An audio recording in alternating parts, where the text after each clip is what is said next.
Would you like to win and achieve success at what you do? Welcome to the Winner's Ways podcast, where we create winners every day. And now, your host, the author of Winner's Ways book and life coach, Bola Alabi.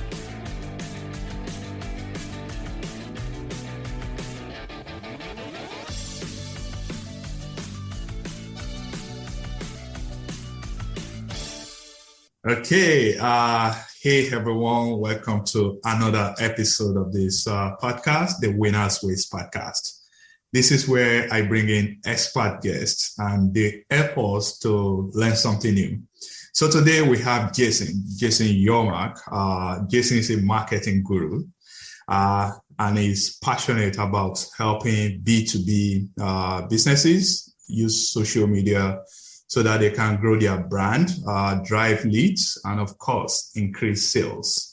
So I'm excited already to have Jason with us. I know you guys will find this episode beneficial. So if you are looking to grow your business, especially if you want to hit that $1 million mark, this episode is for you. So without keeping you guys waiting any further, I'm going to bring in my guest. Hey, Jason, how are you doing? Good. Thanks for having me on the show. Awesome. So, Jason, thank you for your time today and happy 4th of July to you. You as well. Okay. So, can you just tell us about yourself so that my audience, they can get to know you better? Sure. Yeah. So I'm a 25-year marketer. Kind of got my chops started early at Microsoft. I spent about 5-6 years there doing search marketing and got involved in social media back then around 2005. And then really just went from there, managing social media for Microsoft Advertising, Office for Mac. And then I switched over to agency life and ran some social media teams for about 10 years.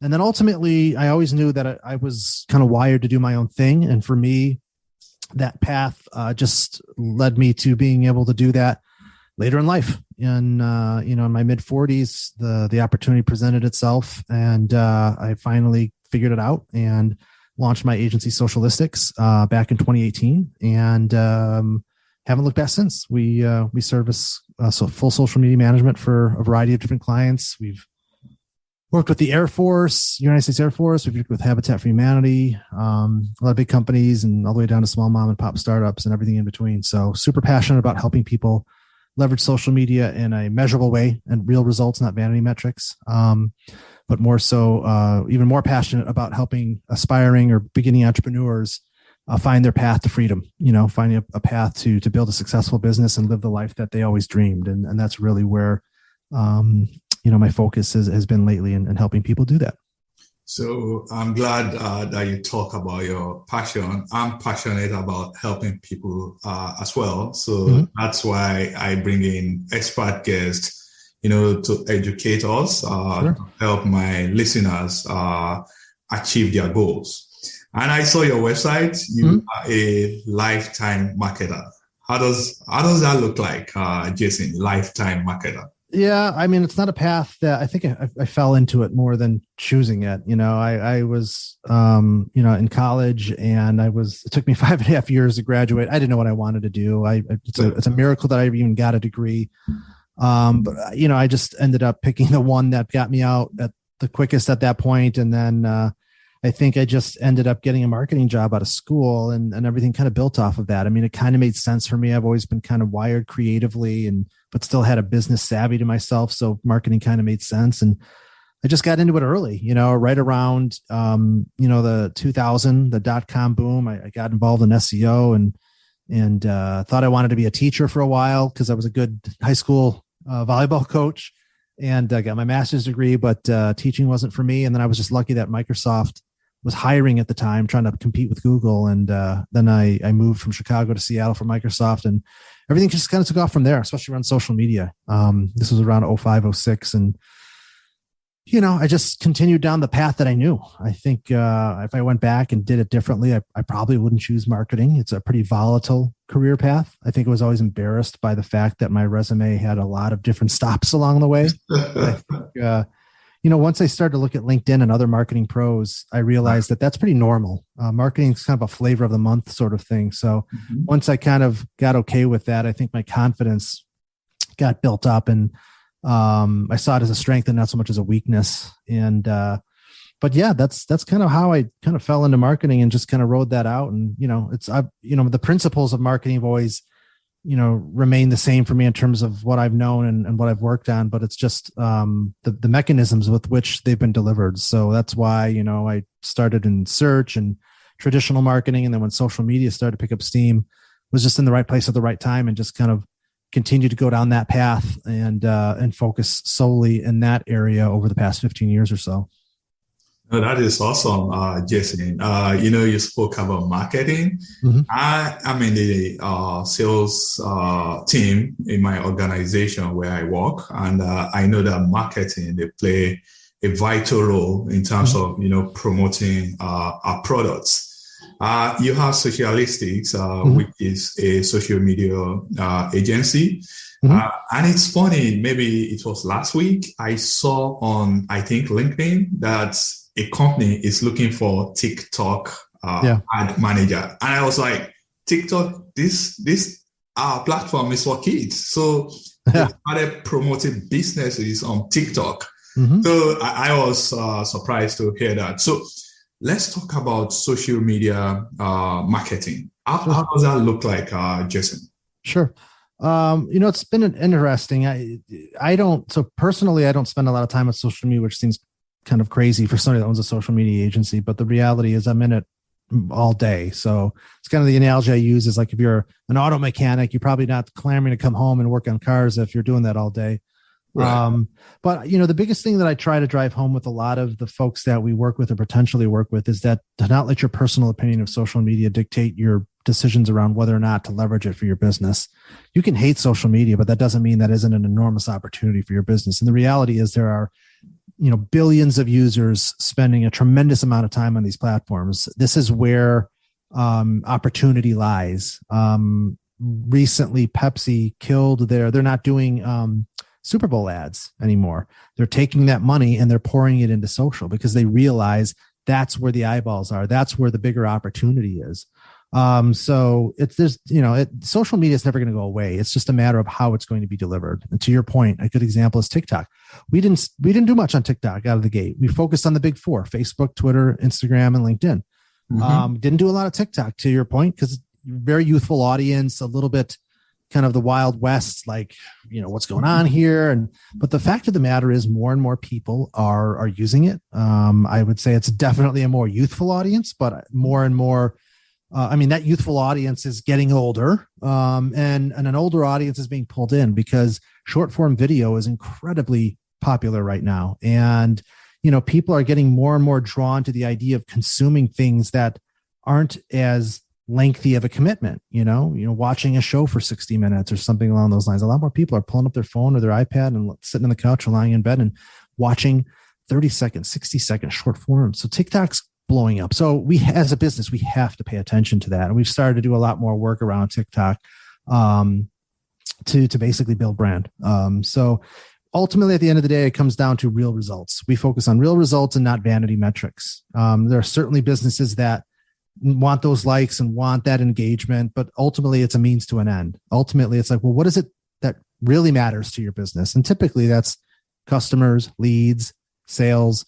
These are the things that need to eventually be able to not only happen on these channels, but to be able to connect the dots between what the client is spending and doing and how that's translating to their bottom line. Because if we just focus on the vanity metrics, those relationships will end pretty quickly, because eventually that client's going to be asking tougher questions like, well, how is this impacting our business? And if, as an agency or as a practitioner, if you can't answer that question quickly, easily, and in a digestible way, they're going to look elsewhere. So we really make sure that every relationship that we get into, and this is advice to anybody that's coming into social media or marketing in general, like, you need to focus on real results, because you may be able to fool people for a little bit, but ultimately they're going to see through that. And if you really want to build a scalable career or business, you need to, out of the gate, do what's best for your client and help them understand how what they're paying and what they're doing with you is translating to their business in a real measurable way.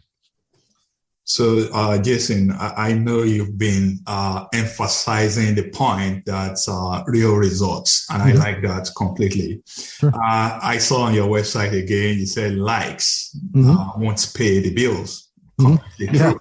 Yeah. So, people out there, my listeners, they will be wondering, we all love the likes. We all want to go viral. Sure. But what's the purpose of getting thousands of likes if it will not translate to business or sales? So I'm sure with your experience in marketing, with your company, the Socialistics, you have cracked some codes, in terms of engaging, because I think the whole thing at the end of the day is about the engagement. How can I convert those people that are watching my videos, those people that are reading my content? How can I convert them to paying customers, right? So do you have maybe one or two tips, if you don't mind, that you can share with us in terms of how to crack that code? Yeah. Everybody always wants to know, everybody wants to oversimplify these things and think it's one thing. And the truth is, it's never just one thing. It's always the sum of different aspects of what we do or what any successful agency or practitioner does that equals that success. So everything starts at its core at storytelling. We're big on storytelling. Like, people love stories. Storytelling is, transcended time, all the way back to, caveman era. Like, there's always been storytelling. It's just how it's been delivered. People love stories. So content is incredibly critical to any successful social media campaign or marketing campaign for that matter. So you really need to be able to have, not only you have to have stories to tell. Like we always say, we say no to a lot of potential clients because they don't have any compelling stories. They don't have a disruptive product. And we know that it doesn't matter how much time and effort we put into it. If it's a dud, it's a dud. So you have to have stories. You have to have things that are going to resonate with people. So and then you need to, if you've got those foundational pieces, then it's about crafting content regularly that resonates with your target audience. So you need to, and it's tough to do. A lot of business owners or people that aren't in that, like, they're not great storytellers, and it's not their forte. And it's a drag. Like, you have to. I mean, it's a lot to have to create consistently. So there's a lot of creative horsepower that goes into taking those stories and telling them in ways that resonate with your audiences in a social media environment. So it's that consistency. It's telling those stories through short form video, great static imagery, and great copywriting. That's the foundational element to any successful campaign.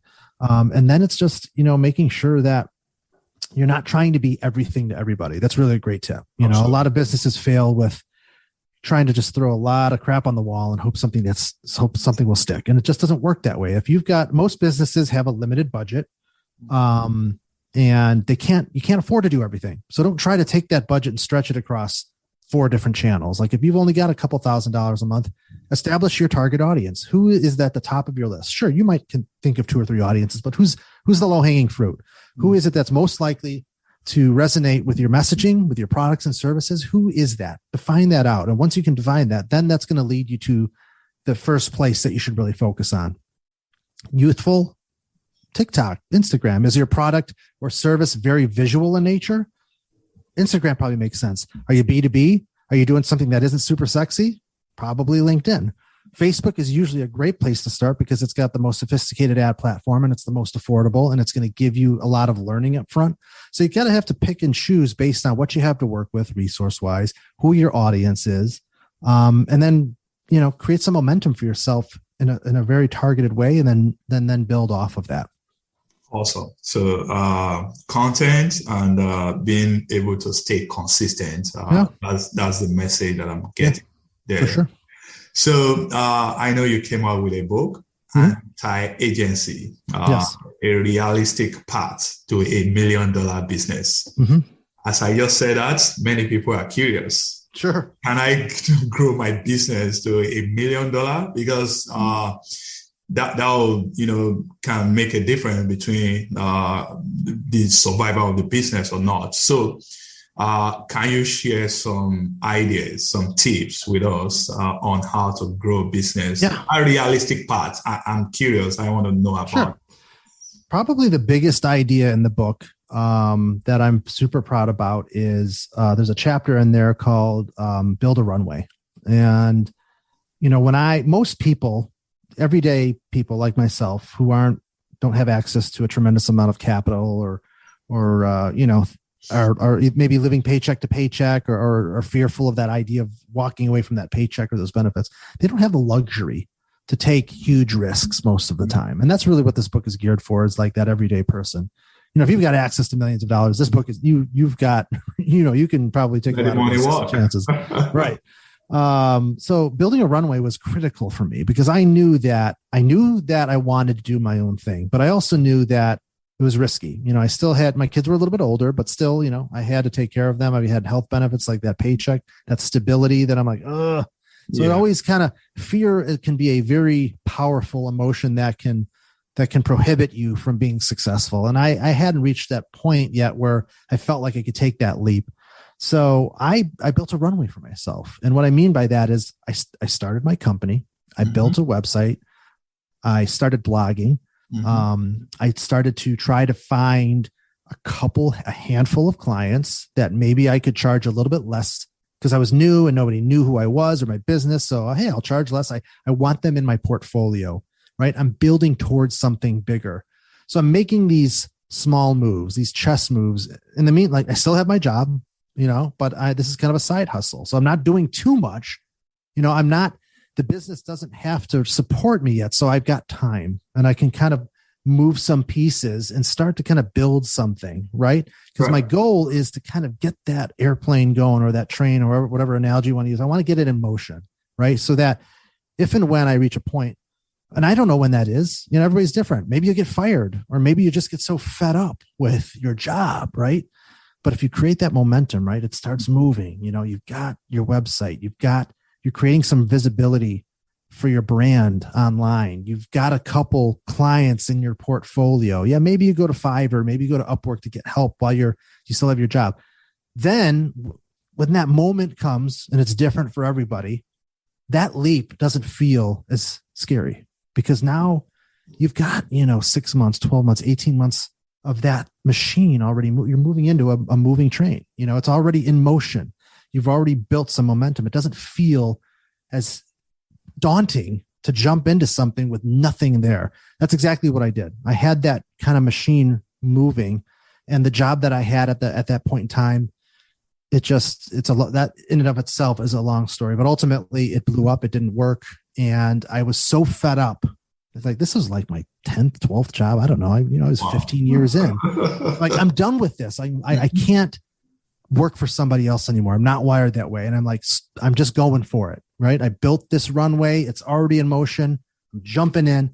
When I did that in that moment, the fear that I had carried within that had been so debilitating and holding me back was gone. I think it was a combination of having that runway. I had it in motion, but also just that revelation of, and this was the key moment for me, the stability that I was always looking for in my life was right in front of me the whole time. It wasn't that paycheck.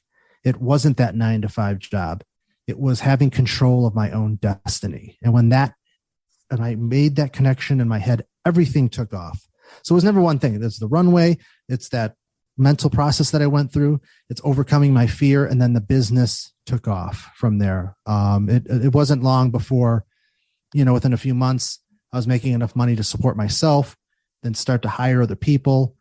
And then everything kind of built off of that. So to me, the biggest thing from the book that I think can be really impactful if somebody's just thinking about starting, or is even in the early stages of it, like that runway chapter really can be, I think, a pretty groundbreaking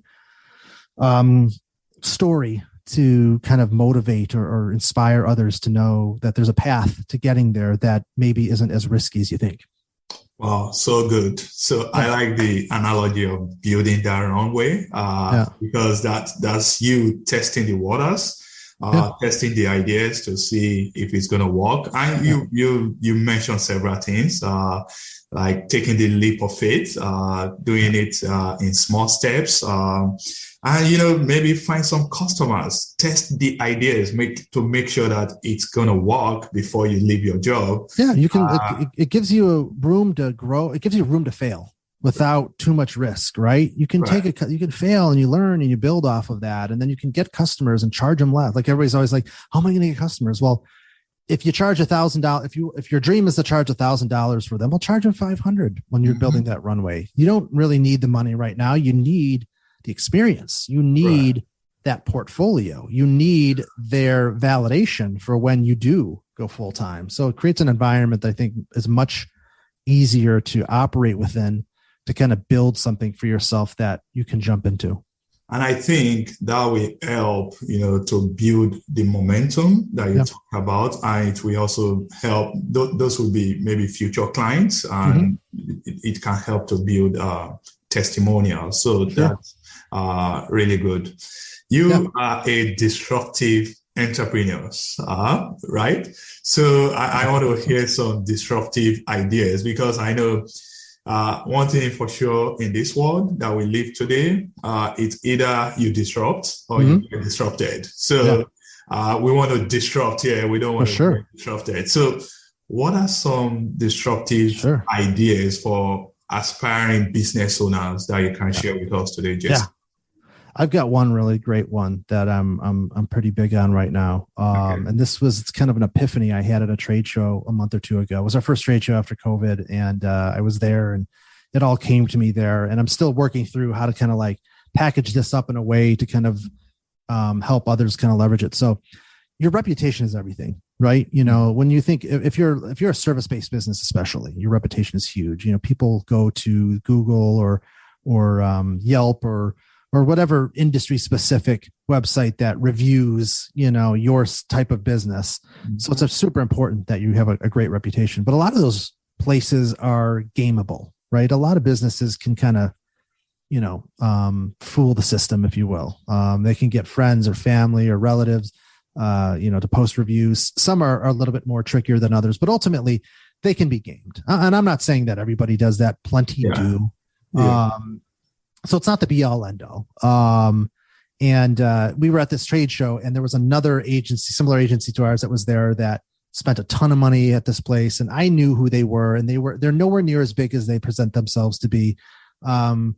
They are a turn and burn agency. They don't really have a lot of depth to them, but you wouldn't know that from the outside looking in. They've done a really good job at positioning themselves, and they just take whatever they can get. And, as an authentic, smaller boutique agency that does things the right way, that can be frustrating, right? Because when you do things the right way, sometimes it's trickier to kind of, build some momentum for yourself, because you're not trying to say everything to everybody just to get everything that you can. So I was a little frustrated, but then I just had this epiphany. One of the things that I'm really big on is building incredible rock star teams. I treat my team very well. Our core values are very important to us. Freedom is an important value to us. I love my team. If you do things right, you hire great people. I treat them really well. They're super important to me. They're like family to me. I want them to stick around forever. Sometimes a little naive, but I certainly shoot for that. And that translates to a place for us, and that's Glassdoor, right? So I'm sure most people have heard of Glassdoor. Yeah. And we have an incredible reputation on Glassdoor because the people that have worked with us have had incredible experiences. So we have a perfect, score there pretty much. I started to look at our competitors' Glassdoor ratings, and you get a really something really interesting happens is and then this is where it comes down to in terms of this disruptive idea. If you really want to know the heart and soul and the truth of a business, don't just look at their Google reviews or whatever. Go to their Glassdoor profile and see what the people that have worked there say about the business, because they're the ones that know the truth, right? Mm-hmm. You want to get the truth? Go to their Glassdoor, read those reviews, see what the ratings is. Now, again, it's not the be all end all, but it's an incredible way to kind of get a real insight. And what's happening is most businesses don't focus on that. They don't think about Glassdoor in their own marketing. They don't think about Glassdoor in terms of, oh, that's an important place for us to make sure that our reputation mimics who we really are. So, you get a lot of employees or people that have spent time there that just proactively go there and share their experiences. A lot of time, not that great. So it's a really great, not only is it great for you to assess others in your pursuit of working with people, but as long as you're treating your team really well, if you're building an incredible culture, if you've got great employees, then make Glassdoor a priority for yourself. Get your team to leave their experiences there. And then when you go out to pitch work, use that say, hey, you know what? You really want to know what we're about and who we are? Go check out our Glassdoor review. Don't just look at Google reviews. Go look at go see what our people say about us, and use that as a marketing tool for yourself. Not only in that way, but also, hey, check out our competitors. Because I guarantee you, if you take it seriously and you treat your people well and your reputation is good there authentically, I guarantee you the majority of your competition is not. And that could be a huge differentiator for you when you're pitching against other agencies or other companies that do the same thing. Tell your prospects, go look at Glassdoor, go check out our profile, go see what our own people say about us, and then go look at some of our competitors and what they say. Because in the example that I used with this trade show, I mean, their Glassdoor reviews were horrible. And I knew it would be because they're not authentic, right? Yeah. But we are. So, again, assuming that you do things authentically and you treat your team well, that can be an incredible opportunity for your business to really stand out that nobody's really thinking about. Wow, so good. So I like the idea, and that's pretty new to me. Sure. For businesses to manage their Glassdoor reviews, and because that's simply their reputation. Because anyone that want to know about a business, I do go to Glassdoor, just to read reviews. So that's pretty important. Absolutely. I like that. So one thing that we do here on Winners Ways podcast is also to share lessons. Mm-hmm. You have been in business for a while now. You've learned a lot. I'm sure you've made some mistakes as well. For sure. And I want to hear from you. My listeners, they want to know what are those, maybe you can share one mistake that you made along, building your business, and maybe the lesson learned from that mistake. Absolutely. Not knowing when and how to say no, I think is one of the biggest lessons in my professional career, especially as it pertains to my business. When you're first starting out, oftentimes you're not in a position to say no as much as you'd like. You kind of have to take what you can get as you're building up. So I'm not naive. I know it's a little bit tougher up front, but you want to get to a place as quickly as possible where you are comfortable saying no when something doesn't feel right. And I've learned the hard way. I've said yes to things in the past, especially in the beginning stages that I knew were risky, probably didn't align to us in some way, but I'm like, well, let's just give it a shot. And then ultimately 9 times out of 10, it's not going to work out. Whether it's, somebody just, you feel like they're disrespectful. There isn't a professional chemistry. They have unrealistic expectations. You really had to convince them to kind of do business with you because maybe you're too expensive, and you really had to work hard to get, because they're going to just eventually just get, if it's too expensive, then they're going to be uncomfortable with that pretty quickly. So it's those red flags that you look for. And if there's too many, like one red flag, okay, maybe you can work through that. But when you feel 2 or 3 or 4, you've got to know when to say no, because it's going to be a drain on your business. If you're a service-based business and you have team members, you're going to subject those team members to a situation that's probably not going to end well. And your people are your most valuable asset. You want to expose them to, good clients, good prospects, people that that are a good fit for the business. Otherwise, if you're churning and burning, that's a drain on your team. So a lot more negativity and drain on the business comes from forcing no's to be yeses. So you really want to make who are you? Who do you serve? Who's the right fit for you? Make sure you're really buttoned up on what that is, and only do business with those folks because they're out there. And the fact that you say no to an opportunity, even though those dollars are not as important as the relationship, because it's going to cost you more in the long run.